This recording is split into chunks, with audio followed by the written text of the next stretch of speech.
ఏలూరు బోస్ శిబిరం కమిటీ నూతన కార్యవర్గ ఎన్నికైంది. ఆదివారం ఉదయం బోస్ శిబిరంలో జరిగిన సమావేశంలో నూతన కమిటీని ఎన్నుకున్నారు. అధ్యక్షులుగా పులిపిరెడ్డి నాగేశ్వరరావు, ఉపాధ్యక్షులుగా కె పూర్ణ, కార్యదర్శిగా ములగాల నాగరాజు, కోశాధికారిగా అల్లు పవన్ కుమార్ తో పాటు సభ్యులుగా కోడూరు పార్థసారథి, గేదెల సూర్యనారాయణ, సువ్వాడ సత్యనారాయణ, జి రాఘవ రంగారావు, సామంతుల రామారావు, అచ్చిబాబు, పొదిలాపు అప్పారావులను ఏకగ్రీవంగా ఎన్నుకున్నారు. అనంతరం బోస్ శిబిరం సమీపంలో ఉన్న బోస్ విగ్రహానికి పూలమాలలు వేసి నివాళులు అర్పించారు. అలాగే పరిరక్షణ కమిటీని కూడా ఏకగ్రీవంగా ఎన్నుకున్నారు. వీరిలో పరిరక్షణ కమిటీ చైర్మన్ గా అల్లు ఉమామహేశ్వరరావు, సభ్యులుగా రాజనాల రామ్మోహన్ రావు, గుడిదేశి శ్రీనివాసరావు, మజ్జి సూర్యకాంతారావు, కొత్తల పూర్ణచందర్రావు, పులిపిరెడ్డి నాగేశ్వరరావు, అల్తి సాయి ప్రసాద్, గౌడ రంగబాబు, లంక వెంకట రామ్మోహన్ రావు, అట్టాడ రాంబాబు, దాసరి రాంప్రసాద్, అల్లు లక్ష్మణ్, అడ్వైజర్ గా కెల్లా కన్నారావు ఎన్నికయ్యారు. నూతన కార్యవర్గ సభ్యులను తూర్పు కాపు సంఘ అధ్యక్షుడు బౌరోతు బాలాజీ, కొప్పుల వెలమ సంఘ అధ్యక్షుడు భీమవరపు పాపారావు, పద్మశాలి సంఘ అధ్యక్షుడు వానపల్లి రామకృష్ణ, కార్యదర్శి సత్యనారాయణ, రాజనాల రామ్మోహన్ రావు తదితరులు మర్యాదపూర్వకంగా కలుసుకొని శుభాకాంక్షలు తెలిపారు. అనంతరం జరిగిన సభలో పులిపిరెడ్డి నాగేశ్వరరావు మాట్లాడుతూ బోసి శిబిరం అభివృద్ధికి శక్తి వంచన లేకుండా కృషి చేస్తానని, పెద్దల సూచనలు సలహాలతో కార్యక్రమాలు నిర్వహిస్తూ అందరి సమన్వయంతో పనిచేస్తానని హామీ ఇచ్చారు.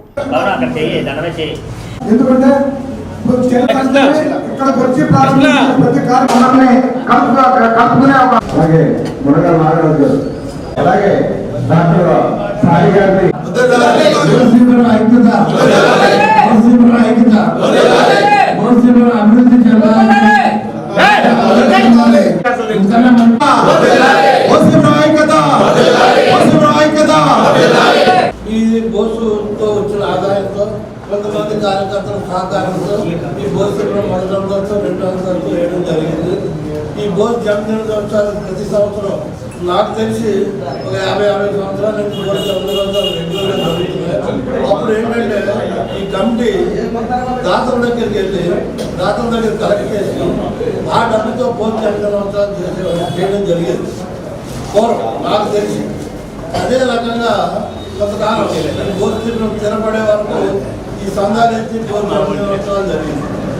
తర్వాత దీని మీద ఆదాయం పెరిగిన తర్వాత మనం ఎవరైనా అడగటంలో ఈ బోసుకు వచ్చినటువంటి డబ్బులతో మనం ఇక్కడ కార్యక్రమాలు నడుపుకుంటూ లాస్ట్ ఇయర్ నాని గారు వచ్చి బోసు జన్మదినోత్సవం ఓపెనింగ్కి వచ్చి కార్యక్రమాలకు వచ్చి ఏంటి మీకు కావాలంటే శ్రీను గారు మాకు పైన అప్లై మేము లైబ్రరీ పెడతాం, లేడీస్కి ఏదో పెడతాం అని చెప్తే ఆయన 10 లక్షల రూపాయలు సమర్పణ చేసి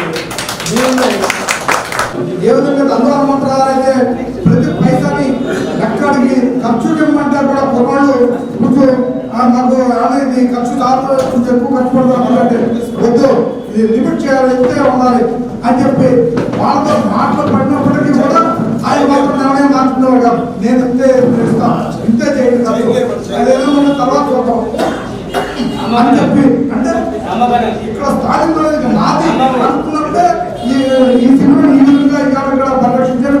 అదేవిధంగా అలాగే పైన టైలరింగ్ కానీ లేదా బ్యూటిషియన్ నేర్పించాలని గతంలో హనుమంతరావు గారి పెద్దలందరూ పట్టా వెంకటరావు కానీ మన తెలంగాణ సామంతుల భోగరాజు గారు కానీ చాలా మంది, ఉమా గారు కానీ మన రాజనాల రామారావు గారు అందరూ దీంట్లో మంచి కార్యక్రమాలు చేసి బోస్ గారిని పేరు ప్రఖ్యాతులు పెంచాలన్న ఆలోచనతో అన్ని డిసైడ్ అయింది. కాబట్టి నూతన కమిటీకి కూడా మేము చెప్పేది ఏంటంటే దీన్ని పరిరక్షిస్తూ దీంట్లో గ్రంథాలయం ఒకటి, అలాగే పైన మహిళలకు టైలరింగ్ సంబంధించి బంగారు లాంటి షెడ్ ఒకటి ఆడనాని గారు 10 లక్షల రూపాయలు గ్రాంట్ ఇవ్వడం జరిగింది.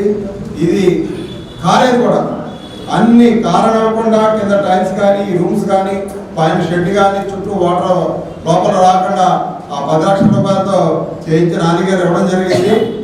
కావున మనం దీన్ని నిరుపయోగం కాకుండా ఇక్కడ లైబ్రరీ, ఆ పైన ట్రైనింగ్ సంబంధించి కొత్త నూతన కమిటీ బాధ్యతలు కూడా ఉన్నాయి. కాబట్టి ప్రతి ఒక్కరు కూడా ఇది సేవాభావంతో పనిచేయాలని, అందరికీ అన్ని బాగుండాలని చెప్పిన ఆలోచిస్తూ మనస్ఫూర్తిగా చెప్తూ నూతన కమిటీని ప్రమాణ స్వీకారానికి వేదిక మీద పిలుస్తాం. కాబట్టి